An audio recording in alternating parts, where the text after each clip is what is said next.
Welcome to the Teamwork Advantage podcast with Greg Gregory. Join us as Greg interviews powerful thought leaders and successful team and leadership experts from across the country on teamwork, leadership, and organizational culture. Now let's check in for this week's episode. Welcome back to the Teamwork Advantage with Greg Gregory, your host, where we work with people to help them understand the power between teamwork, leadership, and culture, or what we like to refer to as the TLC of business.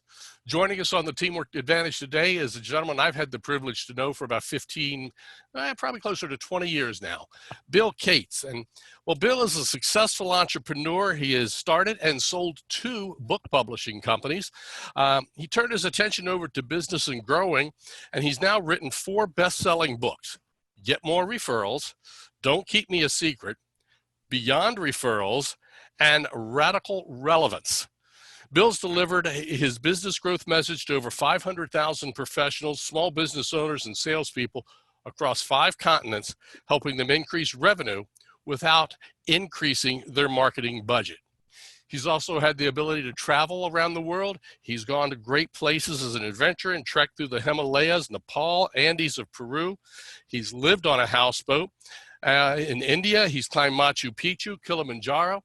We're going to talk a lot about all of that today. So, Bill, you've got a lot under your belt, and welcome to the Teamwork Advantage. Well, thank you. First of all, let's clear up any misunderstanding in case they thought you said Bill Gates and not Bill Cates, number one. And yeah, I've done been a lot of places, but I just lived a long life. So that's what happens when you hang around a long time. When we're around long enough, we get that privilege, don't we? We get to do stuff. That's right. Right. So let's go back a little bit. I know your story, so I'd just like to hear the story from the beginning when you got into sales and how to get referrals, and because that's a lot of your foundation here and how that all started to come about. So can you tell us a little bit about your, I guess it was your Cub Scout days? Oh, well, if you want to go back that far, yeah. So, so I was a Cub Scout, Kensington, Maryland, Pack 456, Den 2. We had to raise money for the pack, so somebody decided they were going to have a sales contest, and they decided the prize would be a 26-inch royal blue Schwinn varsity. Anyone who's old enough knows that back then the Schwinn varsity was the king of all bikes. I'd be the first kid on my block to actually have a 10-speed. And we had the privilege of going door to door selling furnace filters. That was the product. I think now they sell popcorn and things like that. I think furnace filters back then were great. It was a pretty practical product. Everybody needed them. And so I was selling, and actually I should say I was not selling. Right. I was not being successful. And then I knocked on a door. I'm shortening the story for everybody. And knocked on the door of the ogre of the neighborhood, Bill Wilkes. And he was friends of my family, but big booming voice chased us out of the dead end where we played baseball, softball was on his property, and he didn't like it. And I was terrified to knock on the door. But, he actually was nice to me, brought me in, sat me down. And then he said to me, he says, so after he bought 2, he said, so Billy Cates, what's your closing ratio? I was 9 years old. I didn't know what a closing ratio was. I heard, huh? He says, well, how many houses have you been to? How many sales have you made? Well, all right, 10 houses, first sale. All right, 10%, not bad. You want to do better? And he taught me all about referrals, all about going next door and telling the neighbor that he bought 2 and who was their neighbor and tell them I bought 2. So that's where I learned referrals. That's where I learned sales. That's where I actually got interested a little bit in business. Because he did become one of my mentors, and I worked for him in college, high school and college for a number of years, and learned a lot from him along the way. So that's kind of how I got into the business world, but I diverted for a while. After college, I became a rock and roll drummer and toured the country as a drummer in a rock and roll band for a few years. And then I did a talent assessment, and I figured, if I stay, even if I get better, I'll probably be playing Holiday Inns the rest of my life. And just when disco was coming out, so bands were being replaced anyway with disco machines. So I just, I moved on from that and then eventually got into the business world. And along the way, there were people who helped you out, whether it was in the music side of things or in business in general. You talked about your mentor growing as you got into things that direction. That's kind of where I wanted to look at today, is talking about people along the way who've been able to help you. So Sure. you got into book publishing at some point in time. How did that come about? Yeah. So what happened is I was working in customer service for American Airlines, let's say, at the time, and I had a lull in my activity, and I was reading a magazine, and there was one of those what they call advertorials. It looked like an article, but it was really an advertisement, and it said dollars in your mailbox, and I wouldn't mind some dollars in my mailbox. That always works. It was all about how to sell information through the mail. This was before the internet. So, all the information that we see proliferated on the internet now was all done with ads in the back of magazines and newspapers and things like that. And so I wrote a book on airline careers. And I'm sorry, airline what? Airline careers, how to get a job working for the airlines. Okay. And it's what I knew. And that's why they said, if you're going to write a book, write about what you know. And I did. And I learned all about direct response marketing and sales and things like that. And then cut the story a little shorter, I learned about cookbooks, and I learned about how people, mostly women, but not exclusively women, would back then would read cookbooks and derive vicarious pleasure just from reading the recipes. And people collected cookbooks. And so I found myself. I know all about collecting cookbooks. Yeah, well, yeah, probably your wife or you. My wife, definitely. Yeah, and so then I borrowed $40,000 from my dad, which seemed like a lot of money back in the day, and I started a book publishing company, and published cookbooks actually for 9 years. Published 45 different books by different authors. I never became a great cook, but I certainly learned about it. I met Julia Child, I met Emerald, I met some of these famous folks along the way, which was kind of fun. And then, so that's how I got into that business. I just kind of found myself in it and figured it out. I have a liberal arts degree. I have a degree in sociology. What's that worth? Not a lot, but the one thing about a liberal arts degree is that it teaches you how to learn. And so I learned how to learn. That's what my degree did for me. And so I was able to figure things out and learn, and then started hanging around other people who did similar things. And that's key, because you've gotten to where you are because things have happened, because you've planted seeds and you've nurtured relationships along the way. True. Yep. Those relationships are absolutely key in just about everything, the way that businesses are built, regardless of what the business happens to be. Oh, yeah. I mean, I had a business partner. I had two publishing companies. One was a business partner, and that didn't happen without him. My one business I sold for a lot of money. The other business I sold to get out of the debt. So when someone says they sold a business, it doesn't necessarily mean that they made a lot of money. I did with one. The other one, I said, all right, Rich, you can take the debt and you move forward. And so we did. Okay. But I'll tell you, the business I'm in now probably most resembles or represents what you're trying to talk about. Because when I sold that business, I was looking for the next thing to do. I wasn't in a hurry, but I wanted to do something meaningful. And a friend of mine, Frank Ingo, said to me, you should be a consultant, speaker, writer. You're good at all those things.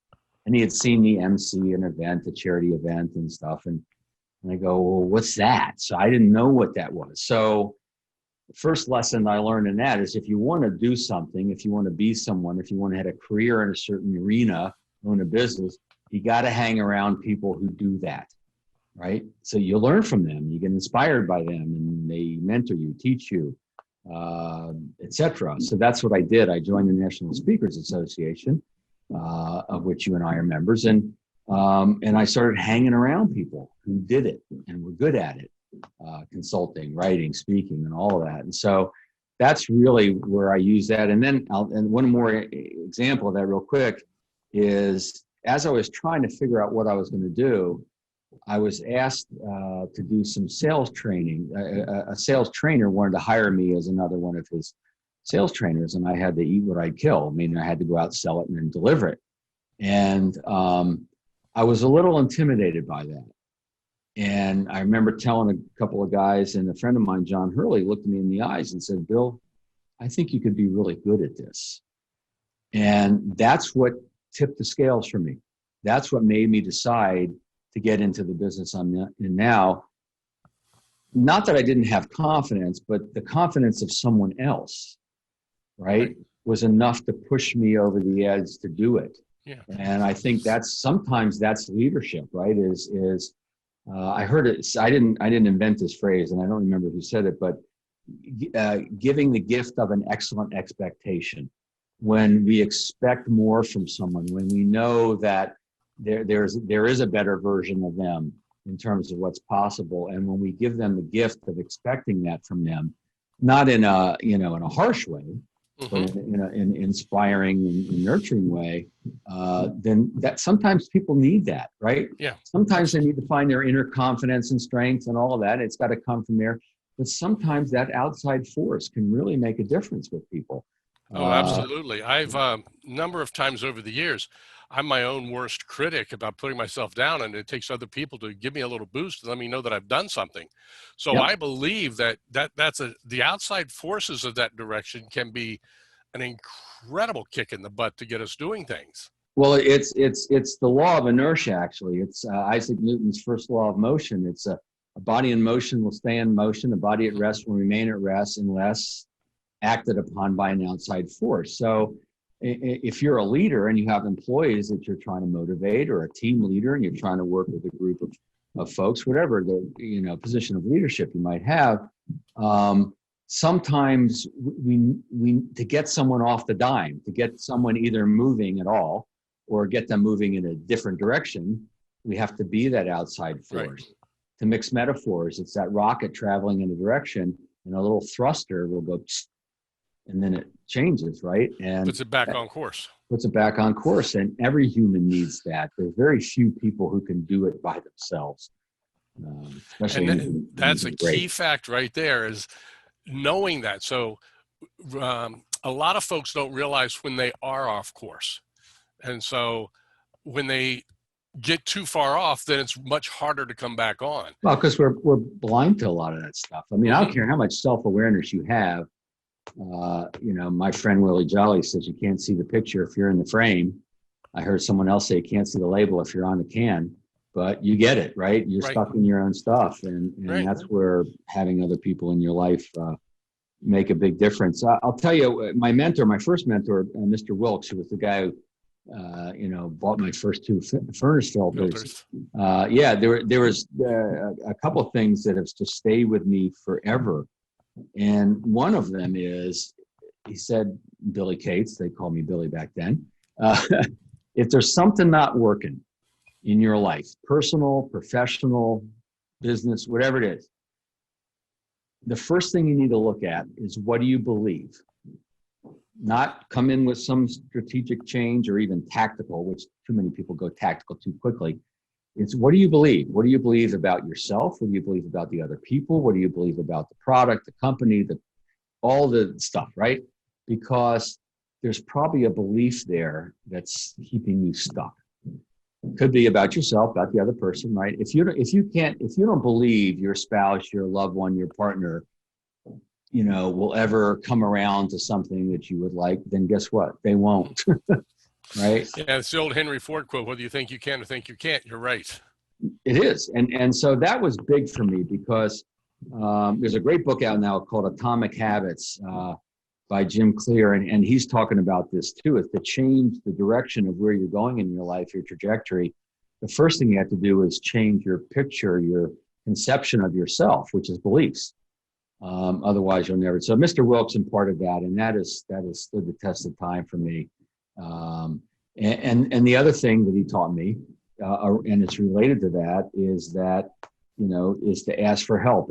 He said, asking for help is not a sign of weakness. You're going to find a lot of people out there, Billy Cates, who are afraid to ask for help because they perceive it as looking weak, but that's not the truth. The truth is you're going to have to ask for help. And so that has served me quite well. too. Right. And that's the key fact. And in today's society, especially right now with the pandemic, with COVID-19, there's people going down paths they've never been down before. And they feel that they're being weak if they do ask for help, or I'm not sure what I'm doing, or admit failure or something in that direction. And that reminds me of the great quotes from Zig Ziglar: failure is an event. It's not who you are. Oh, just no question. And that's how you learn, right? You learn Right. from your failures. So anyway. And just going through that. So what advice do you have for people today about asking for help, and regardless of what type of a position they're in, whether they're in a sales job or whether they're in a marketing management job or whether they're just working in a retail or wherever today, what advice would you say about, getting out there and just doing it, as opposed to the old expression, pick yourself up by the bootstraps? Yeah, well, the first thing to do is well, some people are, ready, aim, fire people, right? They're getting ready, then they're taking aim. I got a colleague, friend of mine, and we just keep saying to the guy, when are you going to actually do something, right? And there are other people who just fire and then they pick up the mess afterwards. But the common denominator in those things is taking action, right? Right. And we can't always wait for perfect clarity, I should say, in what we're trying to accomplish and what we want to do. It's nice to be clear. It's nice to have a clear path. The brain loves clarity and certainty, but it's not always easy to come by. And so we can't wait for that to start taking action. Sometimes we have to take action looking for the clarity, looking for the vision of what we want to do. So that's a piece of advice of don't get, if you find yourself stuck and you're not sure what to do next, ask for help. Look for people who've done what you want to do or something at least similar. Find out how they got unstuck, and then find a little place to take action. You don't have to do it all at once, right? Take a little, a very wise person said to me once, well begun is half done, meaning if you start well, start on the path, then the inertia, you're getting through that, and then you're going to start to get it done. And right. So it's the take an action thing. And that's the same thing when you're in sales or whether you're in business, is getting out there and making that first thing. Yeah. And being willing to have egg on your face from time to time. Yeah. Who cares? Right. So they're not going to see you again anyway. So. Well, let's hope not. I hope they will see you again if you're making sales to them. Yeah. So you've got books out about referrals and Don't Keep Me a Secret, Beyond Referrals. All of those have been best-selling books for salespeople. Mm-hmm. In that, the relationship part of the sale is absolutely critical, I'm assuming. Is that about right? Well, yeah, it really boils down to trust. Right. Right. They trust your knowledge. They trust you as a person. That's why referrals and introductions work so well, because that's borrowed trust, right? If you, Greg, are referring to me to Laura, and you say to Laura, hey, talk to Bill, it'll be worth some of your time. He's really helped me.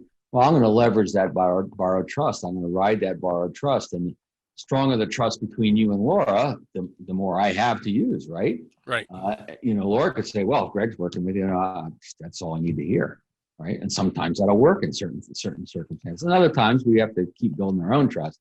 But it really does come down to trust. And in my mind, trust is an emotion. And it's a feeling.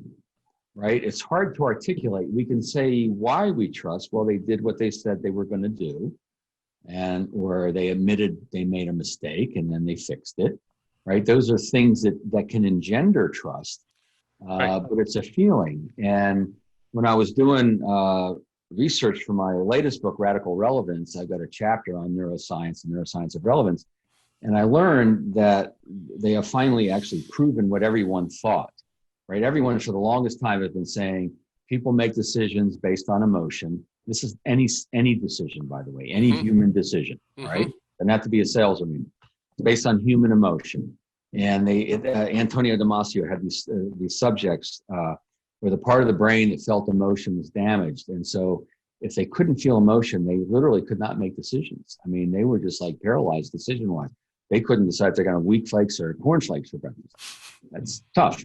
And so if we know that, if we know at the core of every human decision is emotion, then when we're trying to influence, be it in sales, in a team, in an organization, whatever it is, we have to strike that. And it doesn't mean the facts, the figures, the illustrations, the graphs, the studies. It doesn't mean that stuff isn't relevant. It's absolutely relevant. But what they do is they elicit an emotion. They elicit an emotional response that then creates action. And so, you know, if you're trying to influence folks and you're trying to help them trust you, if you're trustworthy, worthy of trust, then you ultimately have to figure out what they want, right? It's not what you want, it's what they want in conjunction with what you want.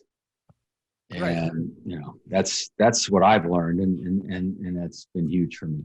And on a team, that's absolutely critical. We've talked about it with several other guests on the podcast series here about the power of trust, and specifically vulnerability trust, and allowing yourself to be somewhat vulnerable in there is huge when it comes to building trust with your teammates, when it comes to building trust with the subordinates, when you're starting to pull the culture together. Everybody has to have that level of trust. Yeah, and trust doesn't mean you agree with everybody. Oh, no, not at all. Trust doesn't even necessarily mean you like them. We tend to like people we trust. Yeah. But it doesn't mean you have to trust them in every area of their life. Exactly. So for instance, I have a best buddy of mine, the same guy that said, Bill, you would be good at this, that John Hurley, right? John shows up late for everything. I don't trust John to show up on time, but I do trust him to tell me exactly what he thinks is I'm doing, right, wrong. He'll give me honest feedback. You know, he'll be there. He'll be the guy hanging on the rope if I'm hanging off the cliff, right, pulling me back up. I do trust him for that. So we realize that the trust doesn't have to be in every aspect. Right. Only in what we're trying to do, working together, does that trust have to be there. Exactly. A lot of times I'll ask my clients, I said, have you ever worked with somebody you liked but didn't trust? And they'll say, yeah. And then I said, have you ever worked with somebody you trust but you really didn't like? And they go, yeah. I said, well, obviously you want to work with somebody you trust and like. That's preferable. That's preferable, but or like well enough. Yeah. And then I'll often say, you know, so which would you rather work with, somebody you like or somebody you trust? Trust wins every time. Every time. Especially if you're trying to accomplish something, right? Right. You're trying to work together to accomplish something. Absolutely. Right. So what's the commonalities that you've seen in your years of working both in book publishing and building an organization there, as well as in the sales field and working with financial services and all? What is the commonalities between those types of teams and teams that are in a government or a bureaucratic situation or in a small business, all of those? What do you find as commonalities? Yeah, I'm going to get to some stuff that is often considered trite, but it's not trite if it's done right. Yeah, just thought of that. Write that down. No. It's not trite if it's done right. Right. So, and that really boils down to the old thing of mission, vision, and values. And so, I mean, how many organizations have gone through the values and the mission and vision and then stuck in a drawer somewhere, right?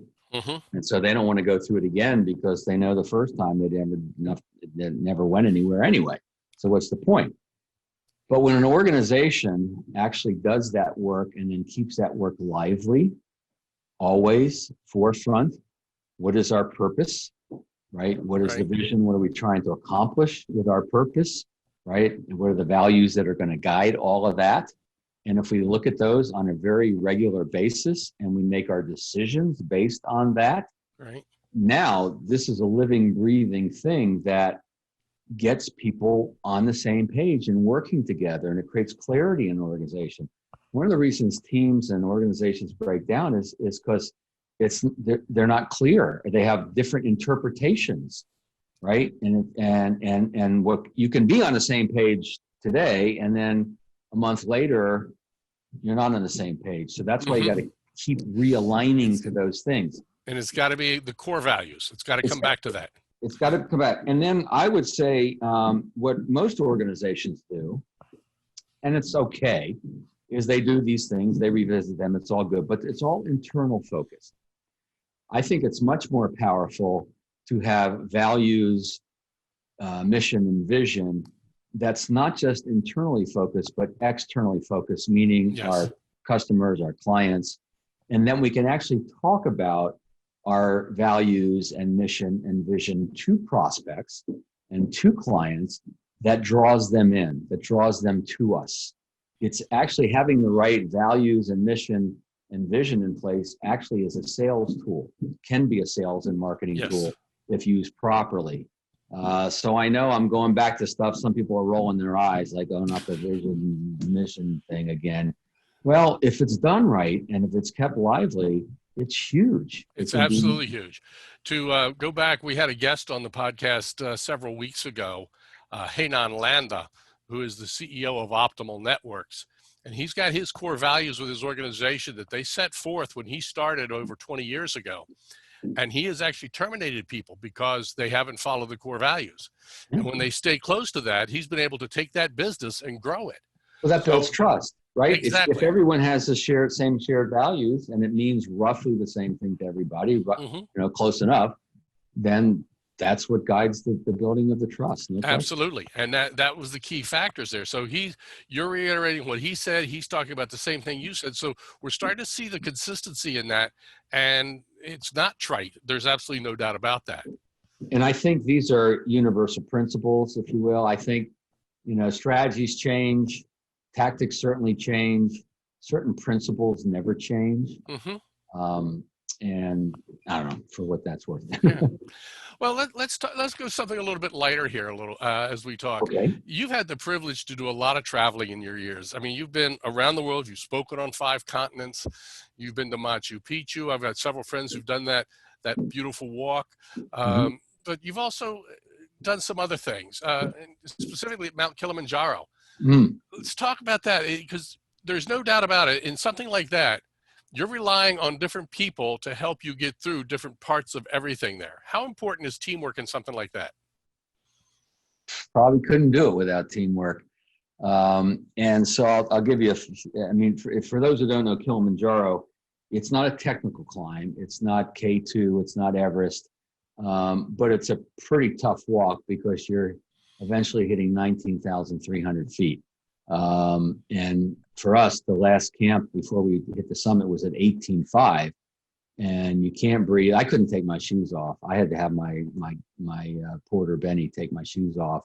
Most people can't sleep at that altitude because there's just not enough oxygen coming into the body. So it's again, it's not Everest, but it's a tough. You got to prepare for it. You can't go unprepared. And so the first team would be the guys I was going with, and we trained together. We climbed up stairs in apartment buildings and hotels with packs on our back and all kinds of stuff. And so we trained together there. But the real team came when we got there to Tanzania. And so we had, so there were 5 on this hike up the mountain. And we had 4 guides and 35 porters. So for 5 people, we had a team of almost 40 people.